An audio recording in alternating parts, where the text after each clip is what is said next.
ఒక వ్యక్తి రైల్వే స్టేషన్కి వెళ్ళి టికెట్ ఇమ్మన్నాడంట. టికెట్ కౌంటర్లో ఉన్న అతను ఎక్కడికి అన్నాడంట. ఇతను లొకేషన్ చెప్పలేకపోతున్నాడు.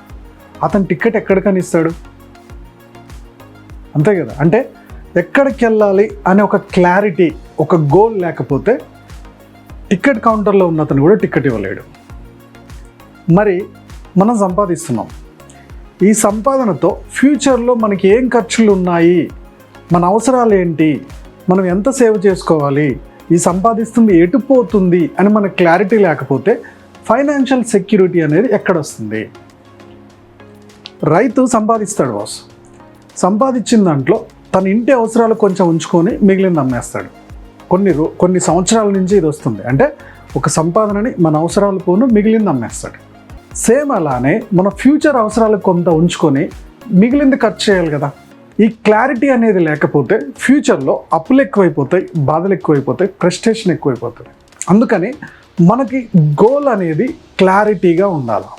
మన గోల్స్, ఫైనాన్షియల్ గోల్స్ 3 రకాలుగా పెట్టండి. First short term goal. ఈ షార్ట్ టర్మ్ గోల్లో మీకు చిన్న అవసరాలు ఏమున్నాయి?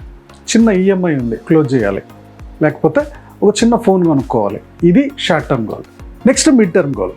మినిమం 1 to 5 years పెట్టుకోండి. ఒక కారు కొనుక్కోవాలి, లేదా ఒక ట్రిప్కి వెళ్ళాలి, దీనికి ఇంత అమౌంట్. థర్డ్ వన్ వచ్చేసి లాంగ్ టర్మ్ గోల్.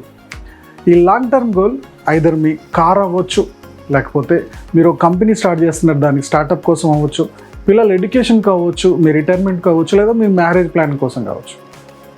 దీన్ని లాంగ్ టర్మ్ పెట్టాలి. సంపాదిస్తున్న రోజు నుంచే శాలరీలో ఒక 20% పక్కకు తీసేద్దాం, ఇది ఫిక్స్ అయిపోండి. దీన్ని 3 భాగాలుగా డివైడ్ చేసి mid term, short term, long term ఇలా డివైడ్ చేసి ఇన్వెస్ట్మెంట్ స్టార్ట్ చేయండి. సో అప్పుడు ఏమవుతుంది, మీకు ఒక గోల్ ఉంది, మీరు ఎందుకు సంపాదిస్తున్నారు, ఎందుకు సేవ్ చేస్తున్నారో క్లారిటీ ఉంటుంది. కాబట్టి ఫైనాన్షియల్ సెక్యూరిటీ అనేది ఆటోమేటిక్గా వస్తుంది. ఇలాంటి ఫైనాన్స్ రిలేటెడ్ మరిన్ని విషయాల కోసం ఛానల్ సబ్స్క్రైబ్ చేసుకోండి.